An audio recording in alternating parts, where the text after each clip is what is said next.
Meredith is an experienced writer who is just beginning their journey into the professional literary world. Before stepping into this medium, much of their publicly shared work lived through visual art and graphic design. By day, they teach the next generation of creatives. At night, given the energy, Lord, don't we all need the energy? They create like a madman, just a bit slower than a madman. Art is their breath, rooting them in the earth while also lifting their vibrations. Meredith hopes to use their gifts to build an archive, one that heals, one that reflects, one that reminds people they are not alone. Their purpose is simple and sacred, to spread the word of worth and to remind others that light always finds a way through darkness, if you're willing to shift your lens. Everybody, Meredith.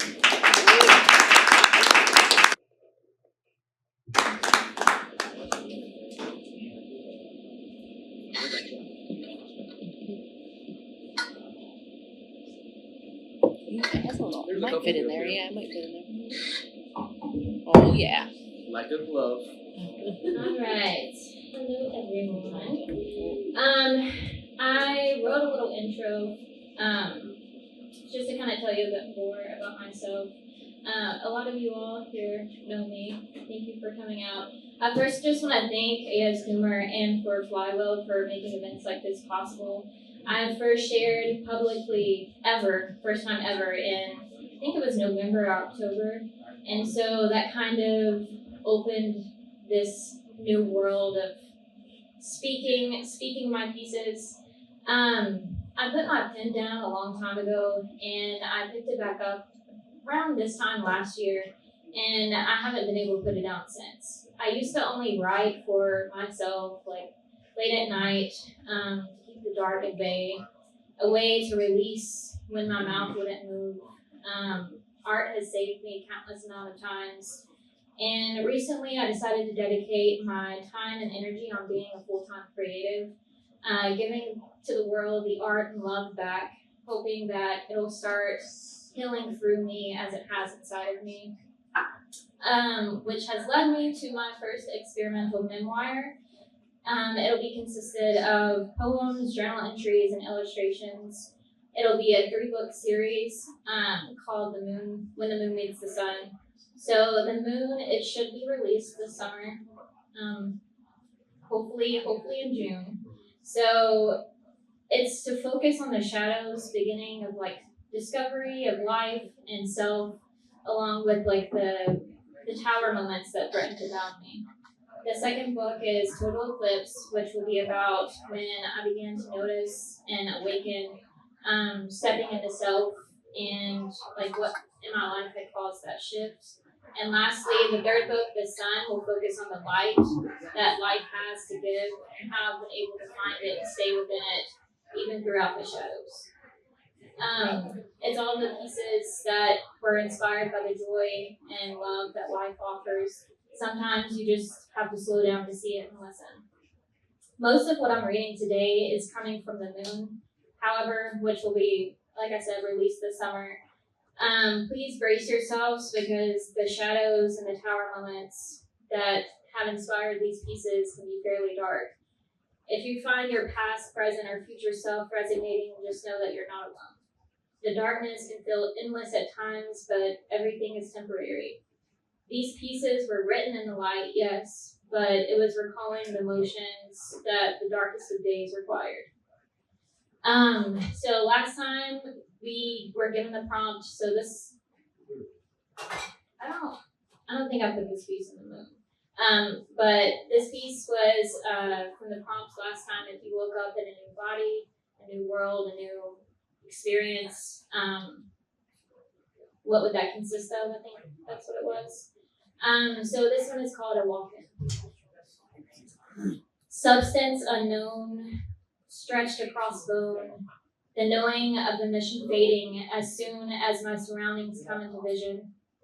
Eyes glaring into my soul as if they know me, yelling out a word that is somehow assigned to this body.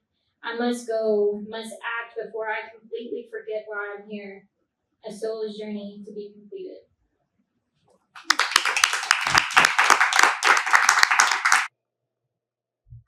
All right. This next piece is called Doors.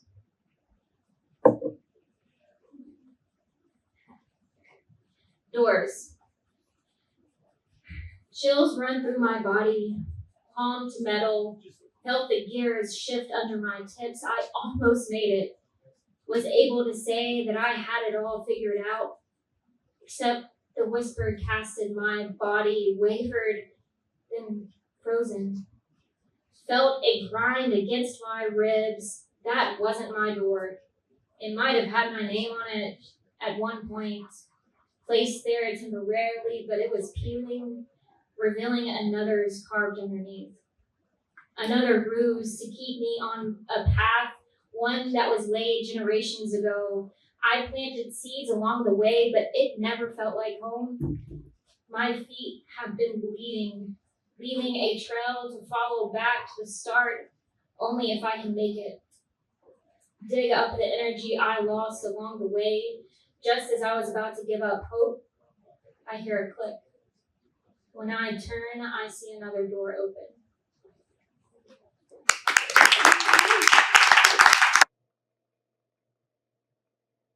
All right. The next one is called Pain and the Rebirth. I learned early how to push it away, be someone that didn't feel. I felt so much, too much for a kid. Hell, too much for a person in general. Sensitive. My red splotched face in rooms of laughter, it made me physically sick. I learned how to hold it back a bit, but I really just became an expert at masking by self-medicating, which numbed everything. Dissociation became easier with each birthday, like it was my greatest party trick, my super strength. Sleepwalking, buried under a shell. I have such a hard time recalling the past, but that's because I wasn't there. I masked it so well. Now that I'm peeling back the layers, unmasking, trying to fully bloom, it all rushes back. The darkness I've spent my whole life barely staying ahead of, engulfing me entirely. It used to only touch my ankles a bit, but I was able to get out. I could get out. Ahead again. Now it's time to let it run through me, not try to get ahead. I have to embrace this in order to allow myself to be the feeler, the light worker that I was when I was a kid. The shadows have been dimming it for too long, for long enough. I can't run forever. This time it feels different. It's not like my depression, even though that's constantly changing. I still know it as well as it knows me. I think it's just what happens when you finally wake up again. To go back to the heart and soul that was originally given rather than run from it.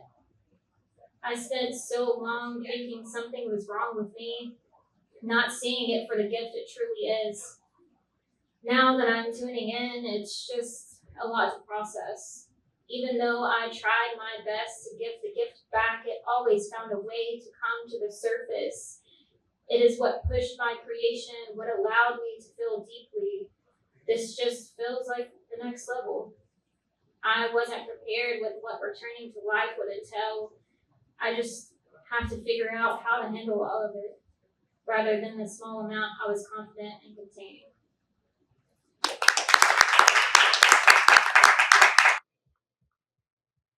All right. This one is called Misplaced. Check a box. Check a box. Check a box. Within that box is another box. I look around and all I see are walls of flat, branded, and sorted. They say it's to unite, to identify, but all I see is the divide.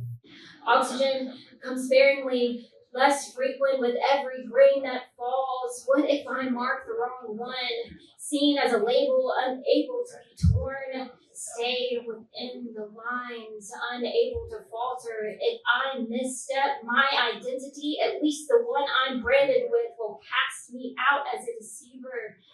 Where does that land me? Transported back to the dirt, placed away from sight? It's not that I'm afraid of being an outcast, that shell is already formed.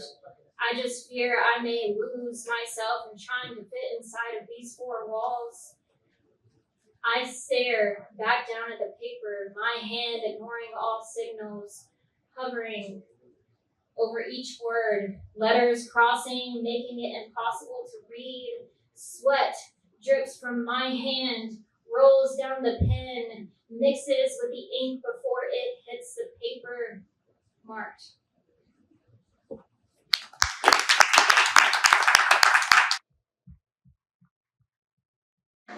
All right. Next one is how many? How many licks does it take to get to the center of a Tootsie Pop? How many times do I fall off the swing before I stop reaching for the stars? How many times do I have to smell the roses before I realize I'm allergic? How many times do I have to sacrifice drowning before I become waterproof? How many bullets does it take to shatter bulletproof glass? How many closed doors does it take before I start looking for the windows? How many times do I need to whisper I love you to my own reflection before I believe it? How many times do I have to say this is the last time before I finally choose to change?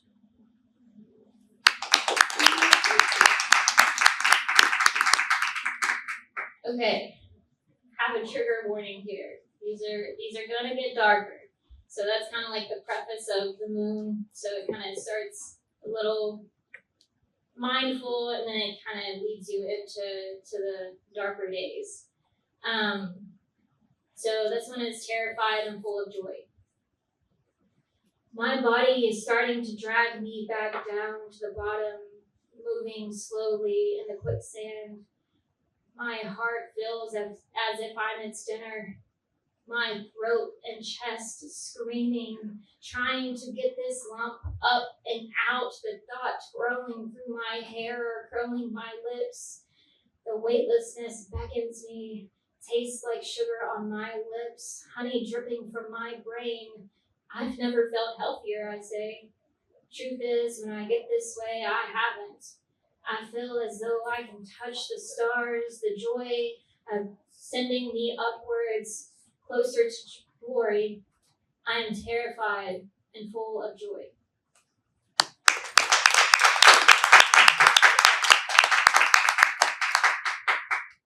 Okay, the next one is Call Me by My Name. Life is starting to taste like isolation again. Sharp, bitter, yet still somehow acidic. The darkness floats towards me, flowing through the cracked window. It's the only thing that knows me by name, really and truly knows it, and beckons me closer, asks me to lean in, peer over the edge, see what there is to offer. I take a step back, shaken by my own wavering, by the tremble, the temptation screams out. I glance around, making sure no one noticed. They never do. They don't see the rope cinched tight at my waist, tied to a weight that drags me a little more each day. I'm scared of how long I can keep standing. Every hour the rope cuts a bit deeper, almost reaching bone. I reach out for help, but instead of a hand, I am handed more weight.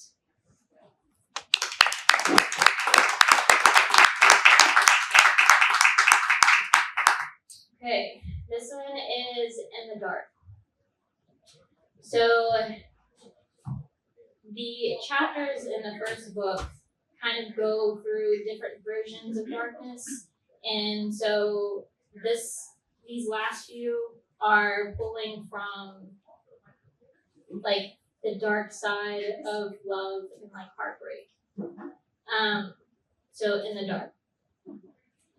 Hands reaching through the smoke, outstretched, trying to find anchors, something, anything to keep me upright. I found you in the thick of it, when I was escaping from the shapes emotions could take. I was betting on drowning the feelings rather than face the pain, the confusion, the fear. It was safer that way. The tips of my fingers grazed yours in the darkness, and it was enough. Just enough. A flicker of light that helped illuminate the ground beneath. The words from your mouth, the way your body moved, showed me it did the same for you. That God brought us together exactly at the right time, and maybe He did. That moment felt as if it were centuries ago. We are not the same two people who used to roam, lost in the darkness. Now I wonder if our path is still lit, or if our shadows are blocking the light from walking side by side. I'm holding on so tight, my knuckles have gone pale, started to bleed, the obstacles spawning with each step, twists in a trail that neither of us seen on the map. If I could, I would give you my light so that you could see clearly, so you wouldn't fall. But I don't think that would be wise, because to give you what little I have left would cause me to lose my own.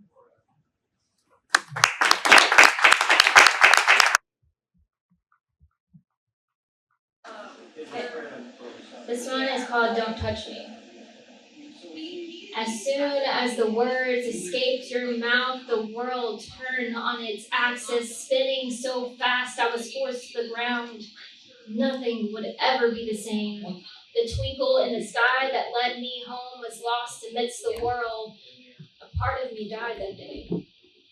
I went along, tried to pretend that everything was the same, that I could still see the world through your eyes, but slowly I was dying on the inside, teeth rotting, making it hard to speak, skin filling from the burn, seeping through, making it hard to be touched. I had to stop forcing myself to endure the fire, the one consuming the last pieces of who I was.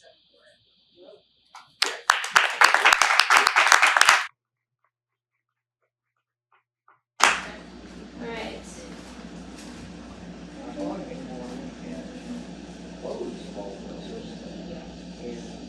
Okay, the next one is called Singed. I give, you take. I give, you take. I give, you take. And now I have nothing left.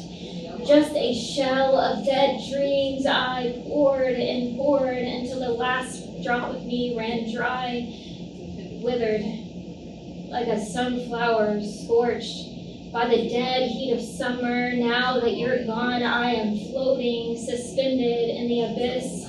I lost everything I was. You took my name, my voice, my reflection. I am clawing my way back. But God, I'm so damn tired. It feels good to lie here on the cold, dark floor, waiting for the day the moon stops meeting the sun.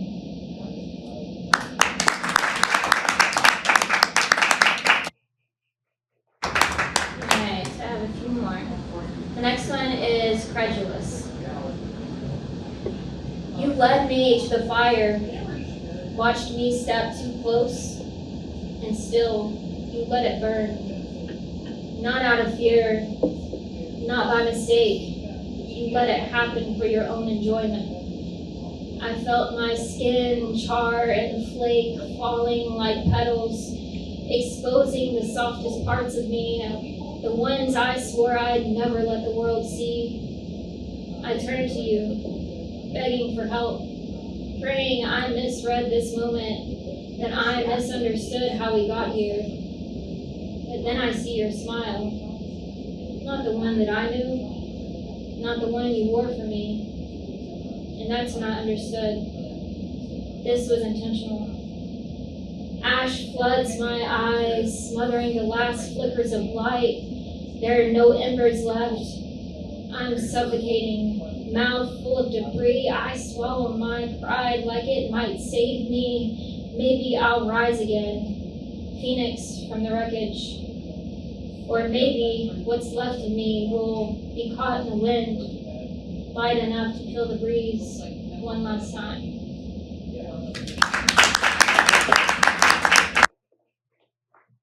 Alright, the next one is Wounds That Won't Heal.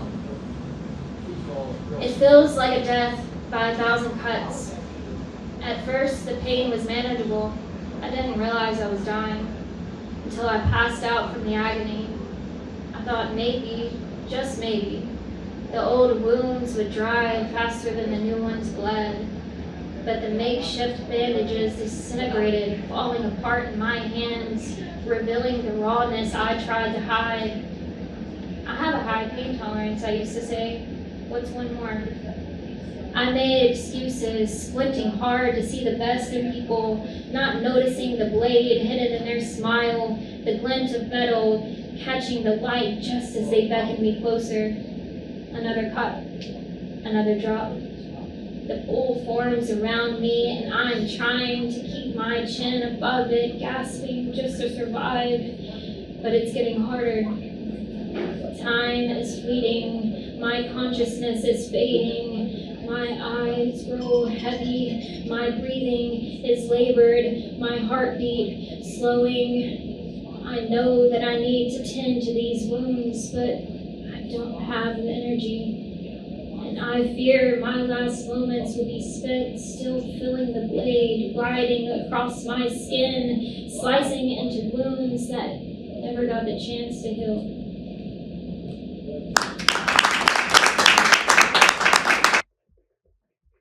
Alright, I don't want to leave you all on a sad note, so I'm giving you a positive ending. This is not in the moon. You cannot find this in the moon, but I didn't want to leave you in the dark. Of course, I've written before.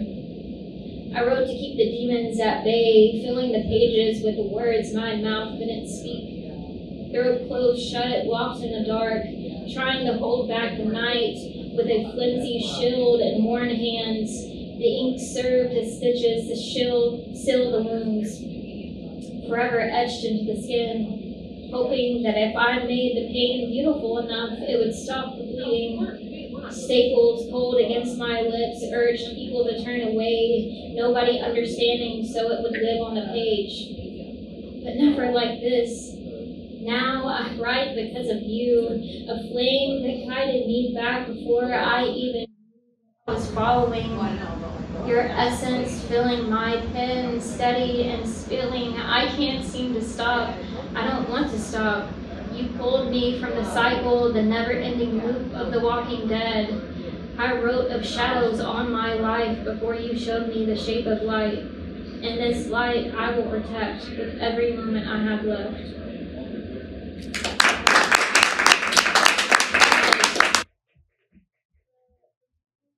Listening and for being here. I don't have a specific release date on the moon yet, but I will keep you posted. And live and walk in light and stay blessed.